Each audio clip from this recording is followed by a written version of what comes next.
many guys are left on the Bears from the day Poles took over?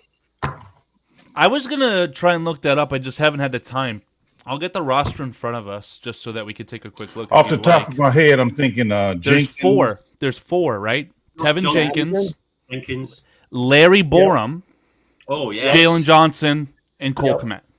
Okay. Maybe a Doug Kramer. I can't tell. I can't remember. No. Well, he drafted him, so I mean. What about a Khalil Herbert? We're not counting Brisker and Gordon either, because. What about a Khalil Herbert? Yes, that's fine. I guess you would have to, Khalil Herbert, but he's not. Hey, Bill Murray was there before he got there. You relax. That's a legitimate player. You wished him happy birthday on Twitter, man. You tried to call me out one night. I remember this, but he's a legitimate. That's why I'm bringing it up. Yeah. Bill Murray, legitimate football player. 62-year-old comedian steps onto the field. And then, again, chat, this is not a depth chart.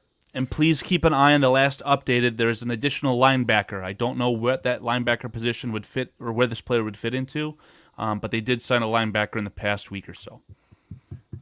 But this is incredible. Talking about this right now. 3 years ago, we were like, how long is it going to take to rebuild a roster? And it takes a mastermind like Poles to pull this off in the fashion that he's done it with. Absolutely. I keep thinking that totally. Just how the turnaround in this roster in 2-3 seasons since he came here is just unbelievable, isn't it? Yeah. Just the night and day. Completely changed it over in. And there's difference. And what I love about the way he does things is the money as well. I saw it on one of Swifty's. It's the only time I saw it really brief was when Poles took over, we had something like 84 million in dead cap space. What's this? Yeah. What's this? Sorry, is that okay? What are you telling me? Adam is asking me to say the name of the linebacker that we signed. I was just having some banter with him, Jason. Sorry, I didn't mean to take away from you. Oh, okay, that's all right. That's cool. I thought you were telling me to shut up. That's fine. That's understandable. Absolutely not. You tell me to shut up. Oh, okay. You tell me to shut up. Shut the fuck up, Carl. I'm sorry. Yeah, we had 84 million of dead cap space when Poles took over. We were still paying for Danny Trevathan until last year. Yeah, So, this is also the anniversary of no Danny Danny Trevathan. Yeah, Great point. The turnaround is incredible. The way he manages all of the pieces is just.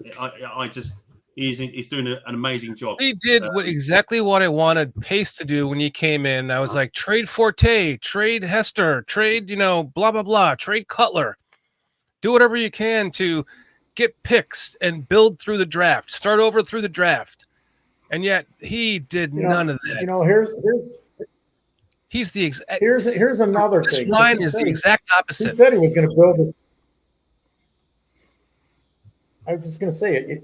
He said, it didn't probably work out the way he intended, because I'm sure if the draft position in that first draft, if we had a little better scenario, he might have put more into the offensive line and defensive or offensive line earlier, because you look at the way he did it, he built the team from the back end of the defense up.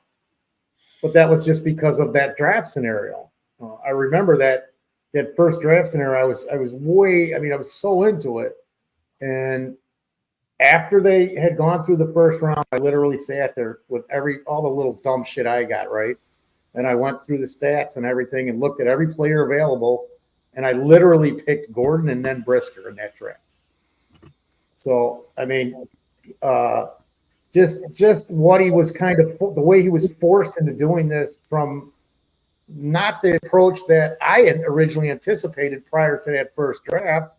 And I'm sure others didn't, because we've had a problem with the line on and off for how long, man? Seriously. That's always been one of the biggest issues, except for we get one guy and he's good for 2 years and he gets hurt.